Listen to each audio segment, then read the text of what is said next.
আজ বুধবার, ঘড়িতে বাজে প্রায় 10:45। আগের দিন রাত্রিবেলা সেলিব্রেশন হয়েছে। আজকে আমার বরের বার্থডে, তাও আমার আজকে কাজ আছে। সকালে উঠেই ভাত বসিয়ে বোতল স্টেরিলাইজ করে নিয়েছি। এদিকে মিষ্টির জামা কাপড় ভিজে গেছে, গোবিন্দভোগ চাল ভিজিয়ে নিয়েছি। তারপরে দুজনে ছাতু খেয়ে একদিকে বসিয়েছি পায়েস, আর একদিকে হচ্ছিল মাটন। তার ফাঁকেই ব্রেকফাস্ট করে নিয়েছিলাম আগের দিন রাত্রে লেফট ওভার কেক আর বিরিয়ানি। তারপরে বসিয়েছিলাম লোটে মাছ আর চিকেন, কারণ কাজের মধ্যেও আমি চেষ্টা করেছি বরকে খুশি রাখা। তারপরে এইসব করতে প্রায় 2:45।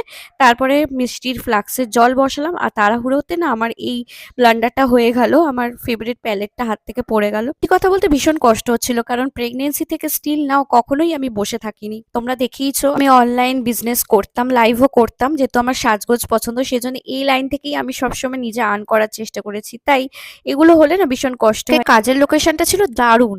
আর সবার শেষে ভগবানের কাছে একটাই প্রার্থনা করি, ভগবান সুস্থ সবল রেখো, অনেক হার্ড ওয়ার্ক করে নিজের ড্রিমটা যেন নিজেই পূরণ করতে পারি। আজ